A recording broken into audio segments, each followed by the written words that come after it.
Et c'est parti pour le déballage de cet iPad. Alors en premier temps on va faire un petit tour de la boîte.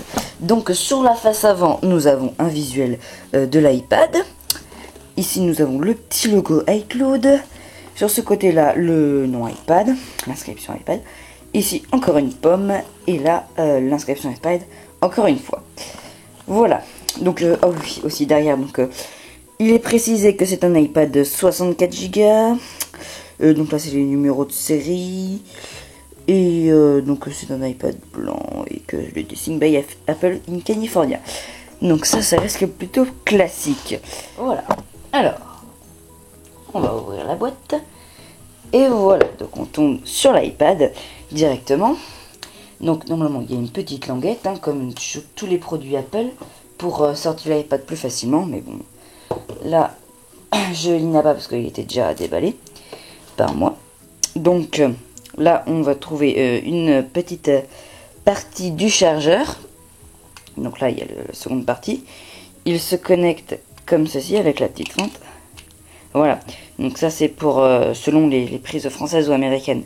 Comme c'est pas les mêmes, bah, il y a juste à changer et c'est pratique. Donc là il y a des petites notices, des modes d'emploi. Voilà, donc une notice en français. Là en je ne sais pas quelle langue. Là c'est la même chose, c'est pour expliquer les principaux boutons de l'iPad. Et là on a deux stickers Apple. Et enfin, pour connecter l'iPad et le chargeur, on a le petit câble d'alimentation. Alors qu'est-ce qu'on va bien pouvoir trouver sur cet iPad?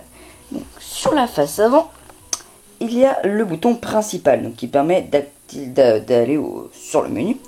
Là nous avons la caméra de face qui ne filme pas d'une très bonne qualité, hein. Là nous avons donc le bouton de marche. Ici un petit micro là. Et là la prise jack 3.5. Donc là on peut trouver la pomme d'Apple. Ici l'inscription iPad avec marqué 64 Go. Donc c'est le nombre de gigas qui contient. Il y a une version 16, une version 32 et une version 64. Là il y a le connecteur 30 broches. Ici, alors hop là. Donc on trouve les amplis. Là le bouton de volume. Et là le bouton pour mettre en silencieux votre iPad.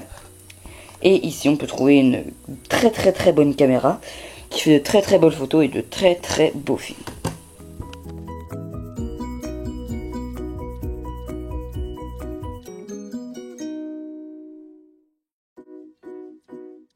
Et on passe maintenant au connecteur pour carte SD et clé USB. Alors qu'est-ce qu'on a? Donc là j'ai une petite carte SD, une fausse carte SD et une clé USB donc qui va me permettre donc de vous montrer les connecteurs. Donc quand j'ouvre la boîte comme ceci, donc qu'est-ce que j'y trouve? Alors nous avons tout ça. Voilà, donc là nous avons les deux connecteurs en question. Donc là c'est celui pour l'USB, donc vous reconnaissez bien. Et là pour celui pour le SD. Donc on a un petit mode d'emploi ici. Et un mode d'emploi aussi ici. Donc là, je suppose qu'on a en français et en anglais. Donc il précise bien que ça se connecte sur la connexion justement du chargeur de l'iPad. Donc avec l'USB, ça marche comme ceci. Voilà. Donc il suffit juste de mettre ça dans la fente et ça marche. J'avais oublié le petit tour de la boîte. Donc ce qui est sur la boîte. Donc sur la face avant, on a les deux connecteurs en question. Donc qui sont en face avant eux aussi, le nom et la spécificité, donc c'est pour iPad. Là nous avons une petite pomme, ici donc le nom du connecteur en plusieurs langues, ça nous montre que ça marche avec l'appareil photo et avec une carte SD. Là juste qui nous dit que c'est compatible avec l'iPad et que ça inclut un lecteur de carte SD. Et là c'est toutes les numéros de série, tout ça, et le Design by Apple in California.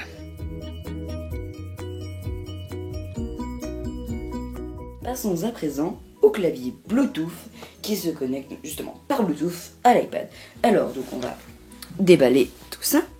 Donc d'abord le déballage, on va faire un petit tour des faces de cette boîte. Alors sur la face avant, nous avons le clavier donc sur une de ces tranches, la tranche droite je crois. Ici nous avons le nom de ce clavier, donc le Wireless Keyboard. Ici, sur la face arrière, il y a le clavier sur sa face gauche. Ici même une petite pomme et là aussi. Donc, pour ce qui en est du déballage, elle s'ouvre comme ceci. Et donc là, on tombe directement sur le clavier. Je vais le prendre. Donc il est emballé normalement d'une petite pochette plastique. Et cette pochette plastique, il y a une petite languette pour tirer le clavier pour qu'on le sorte plus facilement. Et sinon, dans cette boîte, il y a un autre petit mode d'emploi que je n'ai pas ouvert d'ailleurs. Alors, on va faire un petit tour de l'iPad, du clavier. Donc, je vais vous présenter ces boutons. Alors, ici, voilà. Donc, il y a le petit bouton Power. Il suffit d'appuyer dessus assez longtemps et une petite lumière va s'allumer. Donc, je vous le fais. Voilà. Petite lumière verte là. Donc, maintenant que vous avez appuyé, que vous avez fait tout ceci. Voilà. Donc, maintenant, pour savoir si le clavier marche bien, il suffit juste de faire ça ou pas. Et là, on voit très bien si c'est allumé. Donc, voilà. Donc, ça va s'afficher. Si vous avez un iPad, il va y avoir un petit icône Bluetooth. Ça, je vous montrerai dans le test.